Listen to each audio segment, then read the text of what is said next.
자, 과연 김현미 트라우마일까요? 전 국토부 장관 이름이 좀 거론이 됐는데 뭐냐면 실종된 주택임대 사업자 통계라는 제목으로 기사가 하나 나왔습니다. 아마 대부분은 여러분들은 아마 이런 기사에 별로 관심 갖지 않으실 거고 넘어가시겠지만 저는 이런 거에 좀 관심이 많고요. 제가 이거 왜 설명드리는지 아마 들어보시면은 이해가 좀 되실 거고, 마침 제가 이 영상을 하루 전, 그 전에 있었던 라이브 때 언급을 좀 했었거든요. 그 전에도 몇 번 언급했었고, 그런데 이제 기사화가 됐네요. 이게 어떤 내용인지 오늘 설명드리도록 하겠습니다. 특히 주택임대사업자 등록하신 분들은 반드시 아셔야 되고, 혹시 임대주택 등록을 해볼까? 아파트가 아닌데 하시는 분들도 들으시면 정말 도움이 되실 겁니다. 출처를 좀 먼저 밝히고 보죠. 서울경제에서 나온 기사고요. 8월 11일 올라온 기사입니다. 권구찬 기자님이 작성해 주셨네요. 자, 김현미 트라우마일까? 실종된 주택임대 사업자 통계. 자, 국토부에서는 통계 시스템 정비 중이라지만 유인책 줄 때 2년간만 매달 공개하고 매달 공개했다. 그리고 이제 대비라는 게 이제 뭐 대외비 같은데, 자, 어떤 내용인지 한번 봅시다. 국토교통부가 집계 관리하는 주택임대 사업자 통계가 지난해 1분기, 2020년 1분기 발표 이후 실종된 상태다. 여의도 정치권에서는 몇몇 관련 통계가 돌고 있지만 적어도 국토부 홈페이지에 게재된 공식 통계의 시계가, 이때 이제 시계는 이제 시계열 계속해서 이제 들어왔었던 거, 그게 이제 2021년 4월 발표를 끝으로 멈춰 있다. 뭐 그냥 시계열이 아니라 시계일 수도 있겠네요. 비율적으로. 자, 주택임대사업제도가 지난해 7월 710 대책으로 사실상 폐지된 후에 등록임대주택 재고 현황 그리고 변화 추이를 살펴볼 유일한 기초자료인데, 이게 공백이 너무 길다는 비판이 제기된다. 학계에서도 연구에 어려움을 겪고 있다. 이거 저도 굉장히 관심 있는 데이터 중에 하나거든요. 왜 그러냐면 계속해서 이게 추이를 봐야 돼요. 등록을 계속 하는지 안 하는지, 그리고 하면은 어떤 사람들이 하는지. 그럼 이 데이터를 가지고 좀 예측해 볼 수가 있거든요. 이 등록한 거가 이제 아파트는 얼마인지, 아파트 외에 주거 유형은 어떤 게 있는지, 이제는 아파트는 등록이 안 되지만, 그런 걸 보면서 좀 이제 전월세 시장, 임대차 시장이 어떻게 될지 좀 볼 수 있는 귀중한 자료인데, 사실 임대주택 등록, 주택임대사업자 제도는 목적이 뭡니까? 임대차 시장을 안정시키기 위한 거잖아요. 그쵸?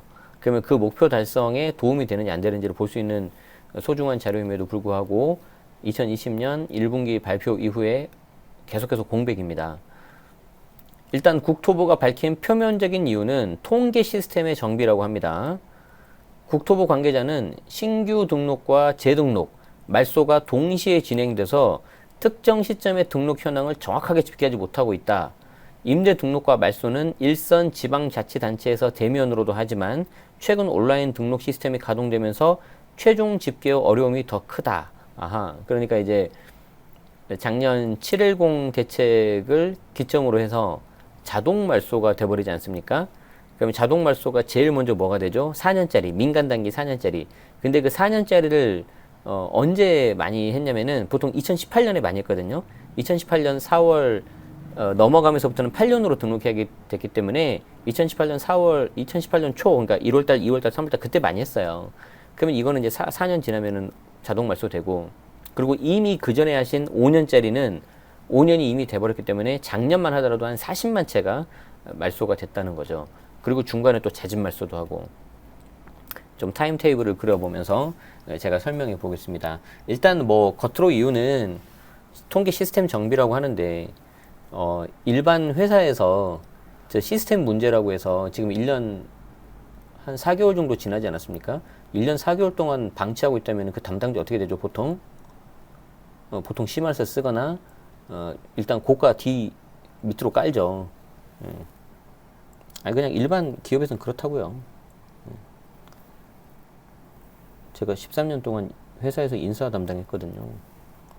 자, 어쨌든 2020년 710 대책이죠. 이때를 기점으로 해서 이제 완전히 이제 주택임대 사업자가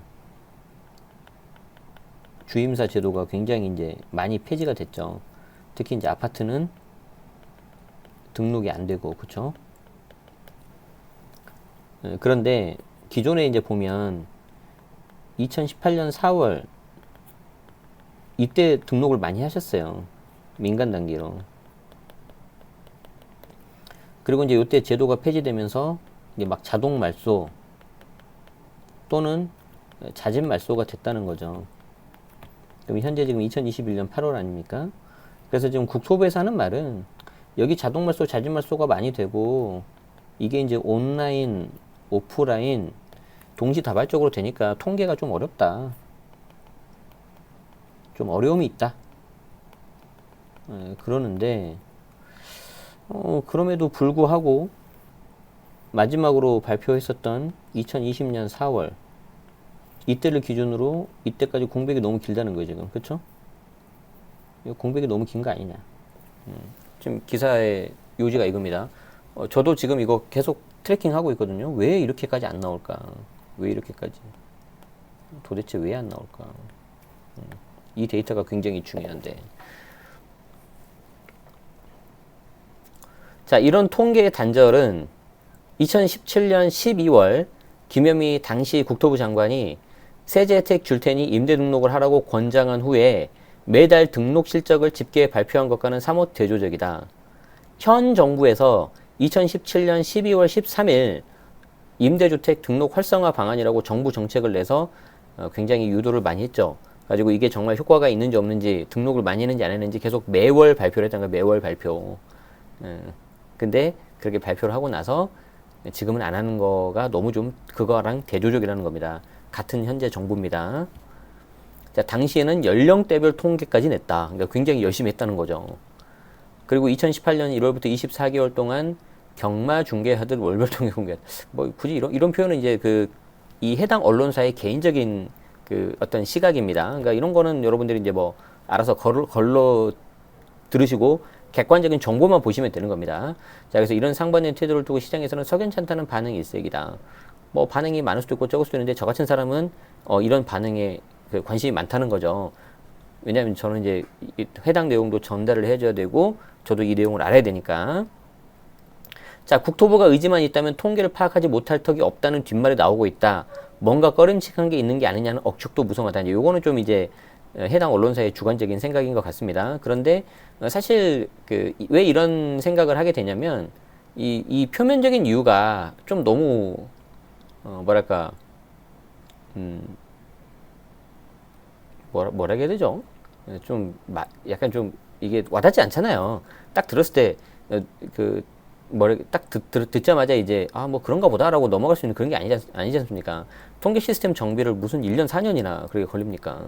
보통 1년 단위로 항상 이렇게 성과 발표하고 측정하고 그렇게 하는데, 물론 제가 이제 공무원 생활은 공직 생활은 안 해봐서 잘 모르겠지만 그게 뭐 좀 약간 상식적인 거 아닌가요? 1년 단위로 이렇게 하면서 체크하고 미진한 거는 좀 빨리 하고 독려하고. 그러니까 의지가 좀 없는 게 아니냐라고 이제 해당 언론사에서 보는 거죠. 저도 거기에 동의하는 거고요.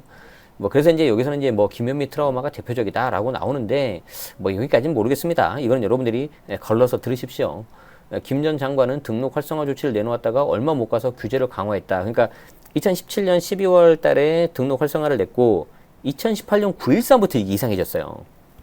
그리고 이제 2020년 총선이 끝나고 나서 6.17, 7.10 완전히 그냥 그때 태도가 돌변하게 된 거죠.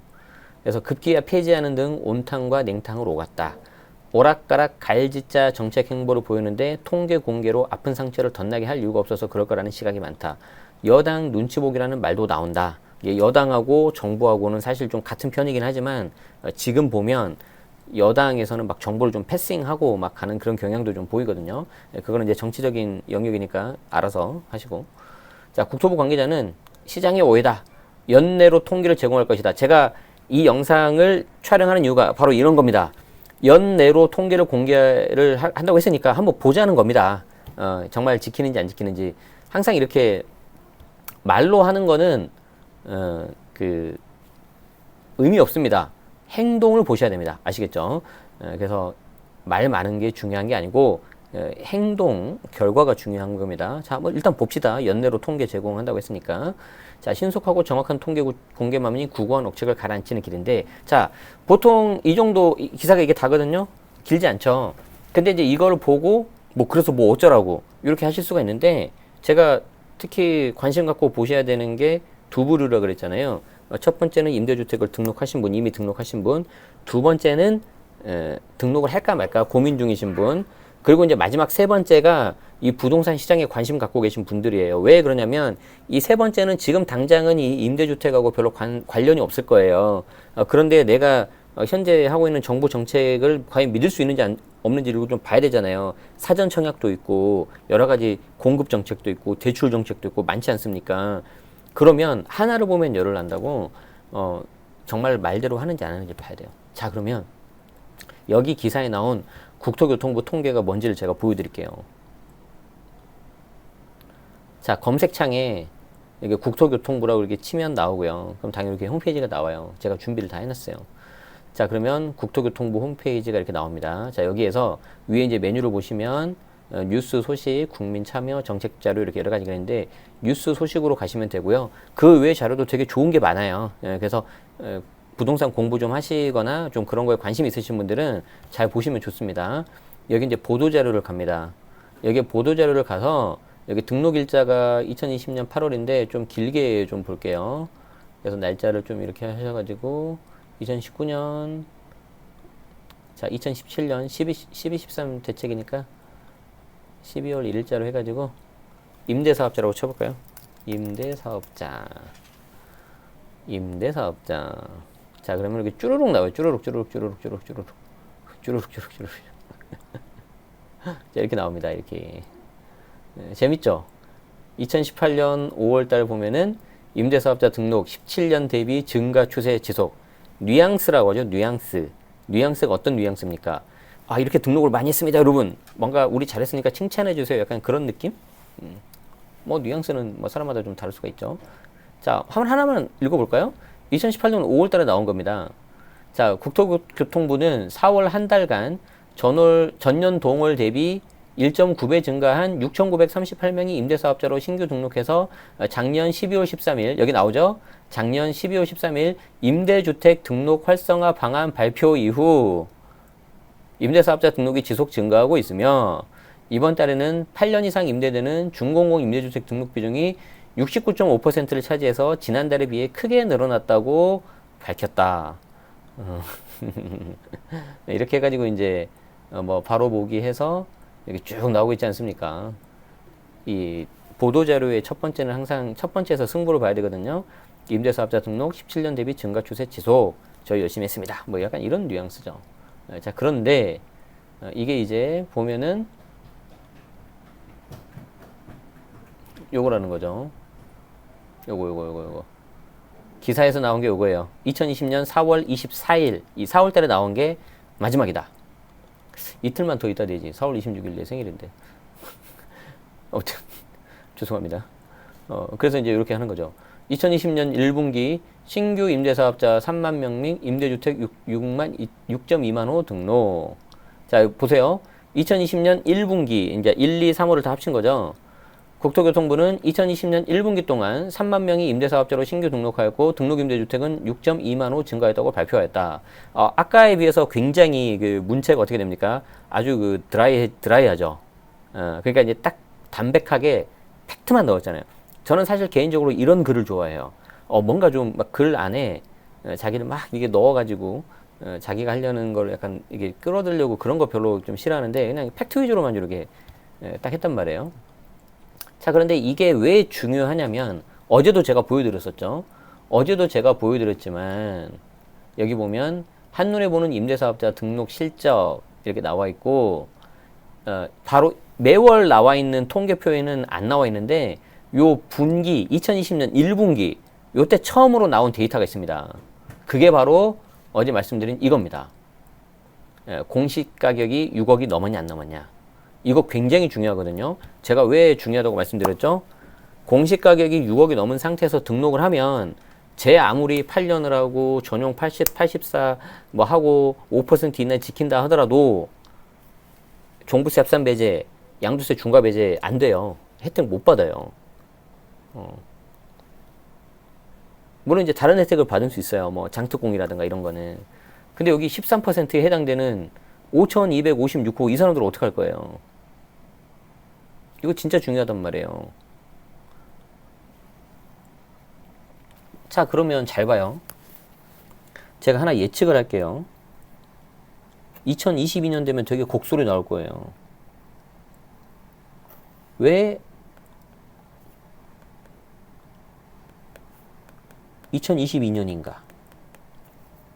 왜 2022년에 곡소리가 나오는 거냐? 잘 보세요. 지금 정부는 2017년 12월 활성화 방안을 발표했거든요. 그리고 2018년 4월부터는 8년짜리로 등록을 해야지 혜택을 많이 받을 수 있게 해놨어요. 종부세 합산 배제, 뭐 양도세 중과 배제 그런 거를. 자, 그런데 이게 어디서부터 삐끗하기 시작했냐면 2018년 9.13 대책부터 삐끗했어요. 여기에 기준시가 가액 요건을 붙이고요. 2018년 9.13 이후에 신규로 조정 대상 지역에서 취득한 거는 양도세, 뭐 종부세 합산 배제 이런 혜택을 못 받아요. 그래서 제가 이때부터 뭔가 이상하다 이렇게 된 거예요. 제가 강의를 하고 하니까. 그리고 결정타가 뭐였냐면 2019년 2월 달에 거주주택 비과세 특례도 뭐 평생 1회로 쪼여버리고 시행령 개정을 하면서 완전히 쪼이기 시작했죠. 뭐 아마 저 혼자 흥분했을걸요? 왜냐면 아무리 말해도 잘 안 들으니까 여러분은 관심 없으니까. 네, 그러다가 2020년 4월 달 총선이 되고 2020년 6.17 대책 때 한 번 빵 때리고 2020년 7월 10일 대책 때 또 한 번 빵 때려가지고 제도를 아예 일부 폐지를 해버렸죠. 자, 그러면 아까 말씀드린 것처럼 2018년 초 요때 4년짜리로 등록하신 분들이 되게 많단 말이에요. 만기 언제 될까요? 2022년 초가 돼요. 내년 초죠? 내년 초죠? 대선하고도 약간 좀 맞물려 있죠. 자, 그리고 여기 8년으로 등록하신 분들도 계시죠. 2018년. 그럼 이 사람들은 언제 가는 거예요? 2026년 가요. 2026년을 가는데 아마 이상한 사람들이 있을 거예요. 나는 종부세 혜택 받는 걸로 알고 8년으로 했는데 계속 종부세 합산이 돼요. 이상하다? 왜 나는 종부세를 내야 되지? 가지고 이제 전화를 합니다. 세무서에다가. 여보세요? 저 8년으로 등록했는데 왜 제가 종부세 이거 합산 대상이 됩니까? 그랬더니 세무서에서 뭐라고 하냐면, 선생님 그거는 등록 당시, 임대 개시 당시에 공시가가 6억이 넘어서 그렇습니다. 여기. 그 무슨 말이냐고. 저 8년으로 등록했다고. 아니 선생님, 저 8년이 중요한 게 아니고요. 임대 개시 당시 6억 이하가 돼야 됩니다. 6억이 넘으면 안 됩니다. 수도권 외는 3억이고요. 아니 그래서 제가 8년을 했다니까요. 아니 선생님 그게 8년은 중요하지 않다니까요. 저 8년 하면서요. 전용 85 이하로 했어요. 그럼 중공공 8년이니까 됐잖아요. 장기 일반 민간 임대주택. 선생님 저기 세법에서는요. 장기 일반 민간 임대주택 10글자가 아니고요. 장기 임대주택 6자입니다. 6자. 선생님 장기 임대주택 요건이 안 됩니다. 아니 똑같은 장기 아니냐고. 아무튼 아니라니까요. 이러게 된다니까요. 진짜예요. 제 수업을 들으신 정규 수강생분들은 다 아실 거고, 뭐 특강 들으신 분들도 아실 거고, 멤버십 특강 들으신 분들도 아실 겁니다. 지금 방송을 들으신 분들 중에서도 나는 분명히 8년이고 전용 84 이하로 했는데 왜 종부세가 과세가 되지? 6억 넘겨서 그래요. 자, 그럼 그 사람은 어떻게 합니까? 선생님 저 그러면은 혜택도 없으니까 해지할게요. 그러세요 선생님. 자, 자진말소 유형 뭐 8년 아파트라든지 민간 단기 4년 뭐 다른 유형은 가능한데, 예를 들어서 8년으로 등록했는데 뭐 다세대다 뭐 그런 거다. 그러면은요 과태료 내요. 과태료가 한 채당 3천만 원 이하예요. 그렇게 되는 거죠. 그러면 이제 열나죠 이 사람이.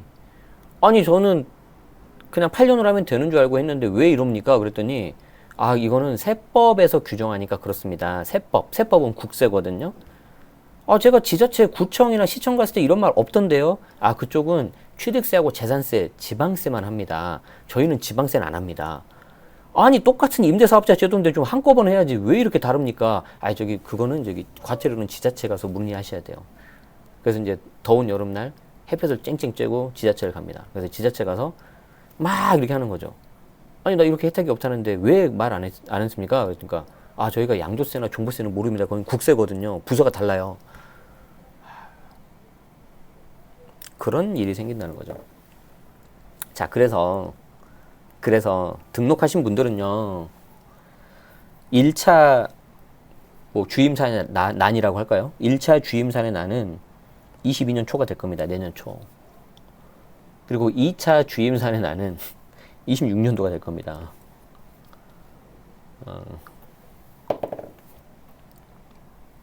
자, 이런 걸 본 예비 주택임대 사업자들 어떻게 해야 됩니까? 등록을 해야 됩니까? 안 해야 됩니까? 안 하시는 게 낫죠. 안 하시는 게 낫죠. 이게 이제 체계적으로 잘 돼 있어서 구청에서 맨 처음에 들어가는 곳이 구청이기 때문에 구청하고 시청 그런 지자체에서 한 방에 처리를 해주면 좋은데 미안하지만 현실은 국세와 지방세가 좀 나뉘고 있어가지고 이 지방세 담당하신 분들이 죄송하지만 종부세하고 양도세에 대해서 잘 모르세요.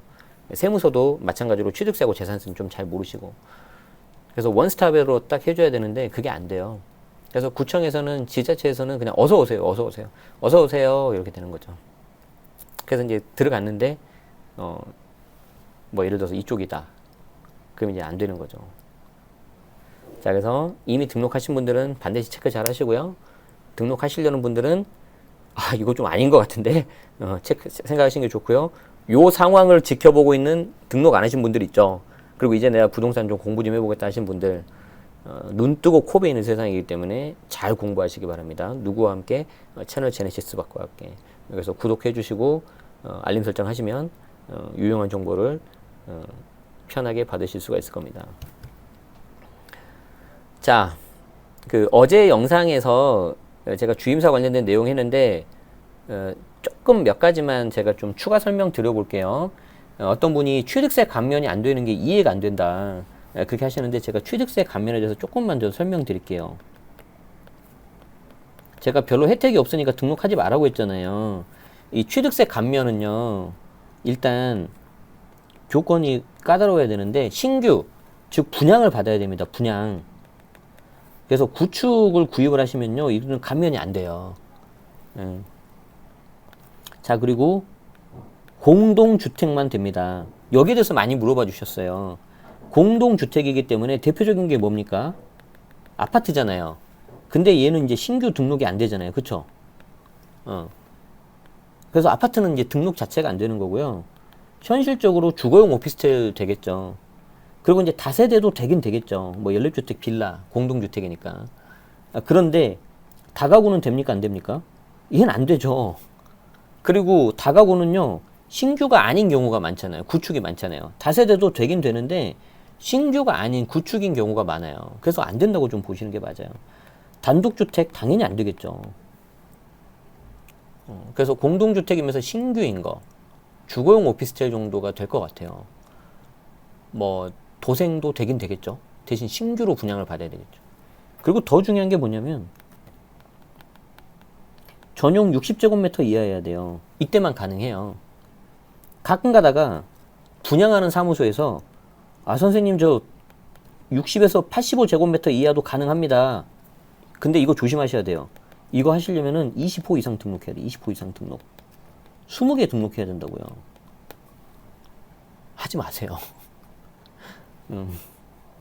그래서 취득세는 좀 요렇게 좀 보셔야 될 것 같아요. 아마 이게 좀 많이 걸리지 않겠습니까? 신규 분양이라는 거. 그래서 구축은 하면은 뭐 주거용 오피스텔이든 다세대든 어차피 안 되는 거니까 좀 조심하시면 좋겠어요. 양도세는 어떤 혜택이 있을까요? 양도세는 어떤 혜택이 있을까? 양도세는 제일 큰 게 중과 배제가 돼야 되는데 이거는 아까 말씀드린 것처럼 임대 개시 당시 6억 이하여야 되고 5% 이내 지키셔야 되고요. 19년 2월 이후에 표준계약서 한 거는. 그리고 지자체하고 세무서 두 곳 등록하셔야 되고요. 또 뭐가 있을까요? 913 이전에 취득을 해야 되고요. 아이고, 많다. 그죠? 그러니까 보면은 뭐 8년인지 뭐 84 이하인지 그런 건 없어요. 자, 그 다음에 이제 또 뭐가 있냐면 장특공이 있는데 이때 이제 84제곱미터 이하 요게 들어가고요. 이때 8년이 들어가고요. 뭐 10년 하면 70%가 들어가고 이것도 2020년 12월 31일 이전까지 등록해야 되죠. 어제 제가 요거 약간 착각했죠. 요게 이제 장특공 혜택인데 일몰돼 버렸어요. 연장을 안 해줬어요. 그러니까 지금 등록하면 장특공 이것도 못 받는 거죠. 지금 등록하면 당연히 요것도 5% 이제 지키셔야 되고.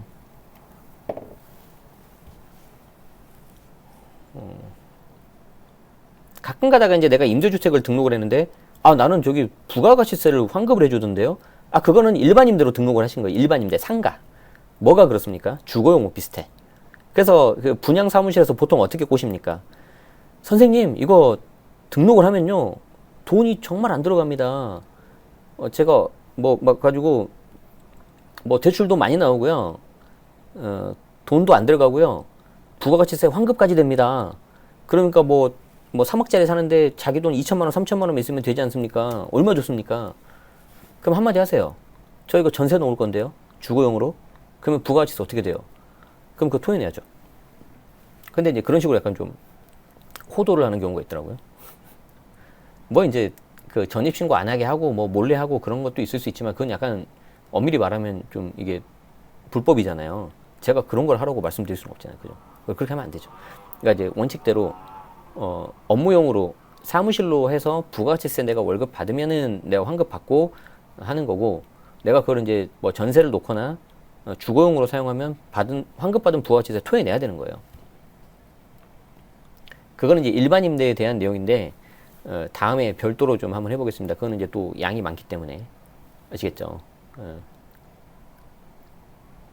자, 지금까지 말씀드린 내용을 나 다 알고 있고 어떤 리스크인지 다 알고 있어 그러시면 등록해 보실 만도 해요. 근데 좀 잘 모르겠고 좀 헷갈린다 그러시면 안 하시는 게 나아요. 어디서 당할지 모릅니다. 그래서 제가 제일 안타까워하는 것 중에 하나가 이거예요. 이 사람들 어떻게 할 거야, 이거. 이 사람들. 자, 어제 저녁에 잠을 이제 자려고 하는데 저희 꼬마 녀석이 저한테 물어보더라고요. 이제 초등학교 1학년이 8살이라고 하지 않았습니까? 아빠는 어떤 삶을 살고 싶어? 하루를 어떻게 보내? 그러더라고요. 약간 좀 놀래가지고 그런 질문을 하니까 그리고 약간 좀 기특하기도 하고 해가지고 이제 제가 굉장히 우리 멤버십 특강에서는 소개한 적이 있는데 하루 24시간 어떻게 살 것인가 그 되게 얇은 책인데 되게 책이 좋아서 이제 그 친구한테 이제 주니어한테 나중에 좀 더 크면 이 책을 꼭 봐. 아빠는 이 책이 너무 좋았어. 소개를 좀 했고 어떤 말을 했냐면은 하루하루 좀 약간 다르게 살고 싶고 도전하고 싶고 안 해본 거 도전하고 싶고 그로 인해서 아빠가 조금이라도 더 성장하면 좋겠다고 그랬는데 어제랑 오늘이 똑같고 내일도 오늘하고 똑같고 그런 삶은 좀 살기 싫다고 그 말을 하면서 오늘 제가 이제 그 클래스 101에서 촬영을 좀 했거든요. 프로필 촬영. 이제 그게 이제 다 해주는 게 아니고 그 클래스에서 몇 명만 선정을 해가지고 좀 지원을 해주는 프로그램인데 여러분들이 이제 많이 응원해 주셔가지고 선정이 됐나 보더라고요. 그래가지고 이제 그거를 이제 한 시가 300만 원 정도 상당인데 그거를 이제 해주신 거죠. 근데 되게 좋긴 한데 저도 그냥 저 혼자 편하게 그냥 옷 편하게 입고 다니고 막 그냥 후리하게 다니고 그게 편한데 또 거기 가면 뭔가 또 인터뷰도 해야 되고 정장도 좀 입어야 되고 약간 갖춰야 되잖아요. 그래서 사실은 막 하루 이틀 전부터 약간 좀 막 신경 쓰이고 괜히 한다 그랬나 막 그런 생각이 드는 거예요. 그런데 이제 어제 저희 자녀가 저한테 하루를 어떻게 지내냐고 질문하면서 그 말을 해주는데 생각해보니까 또 오늘 이렇게 하는 게 되게 좋잖아요. 재밌잖아요. 그리고 지나고 나면 되게 후련하고 또 뭔가 제가 배우고 그래서 오늘 되게 오전에 촬영 덕분에 잘했고 되게 또 그 담당자들하고 이야기하면서 많이 제가 몰랐던 거 배웠고 되게 아주 정말 되게 후련한 마음으로 되게 기분 좋은 상태로 와서 또 힘내가지고 아직 저 밥도 안 먹었거든요 지금. 근데 이제 좀 라이브 잠깐이라도 좀 하고 그렇게 했습니다. 그래서 여러분들도 뭐 잘 이렇게 본인 계획 세우셔서 잘 하시겠지만 뭐 감히 저보다 좀 밑에 이신 분들 나이 제가 올해 45이니까 45 미치신 분들은 잘 들으세요. 인생 선배로서 조금 이야기해 드릴게요. 밥 몇 공기 더 먹었으니까 그냥 한번 좀 도전해 보시고 이왕이면 여러분들 스스로를 약간 더 성장시키는 일을 해주시면 좋겠고 더 나아가서는 남에게 조금이라도 이렇게 좀 도움을 주는 그런 걸 하면은 좀 더 좋지 않을까 그런 생각이 좀 감이 들어서 감히 좀 오늘 제가 몇 마디 말씀드려 봅니다. 네, 그래요. 네. 자, 어쨌든 여러분들 또 이렇게 오늘 시간 내주셔서 저와 함께 해주셔서 굉장히 감사드리고요. 지금 안타깝지만 정부의 부동산 정책은 주택임대 사업자까지 총체적으로 봤을 때 굉장히 뭔가 좀 스스로도 지금 뭔가 힘들어하는 그런 상황인 것 같습니다. 이럴 때일수록 여러분들이 중심을 잡으셔야 됩니다. 아시겠죠? 물론 이제 정부 정책을 면밀하게 모니터링하고 그런 건 중요한데 꼭 여러분들이 스스로 중심을 좀 잡으시고 그 어떤 사람도 믿지 마십시오. 제 말도 믿지 마십시오. 예, 저도 틀릴 수 있으니까요. 아시겠죠? 예, 그래서 잘 중심 잡으셔가지고 좀 힘드시겠지만 헤쳐나가시기 바랍니다. 중간에 좀 변동된 내용이 나오거나 다른 것들이 나오면 재빠르게 말씀드릴 테니까 구독하신 다음에 알림 설정 해 놓으시면 좀 편합니다. 알림 그 종을 한 2번인가 누르면 전체 영상에 대해서 알림이 될 거예요. 그리고 제가 가급적이면은 그 제 유튜브 커뮤니티에도 좀 이런 글들을 쓰려고 하거든요. 그런 정보 좀 도움되는 정보 하나라도 더 드릴 테니까 거기도 좀 잘 봐주시면 더 좋을 것 같습니다. 네. 궁금하신 사항은 절친분들은 댓글 남겨주시고 예, 그럼 제가 시간 될 때 피드백 드릴 수 있도록 하겠습니다. 네, 여기서 마치도록 하겠습니다. 혹시 저처럼 아직 식사 안 하신 분 계시면 시간 많이 뺏어서 죄송하다는 말씀 드리고요. 식사 맛있게 하십시오. 그리고 남은 하루도 행복하시기 바랍니다. 여러분들 덕분에 오늘 하루 행복하게 잘 보낼 수 있을 것 같습니다. 고맙습니다. 빠이빠이.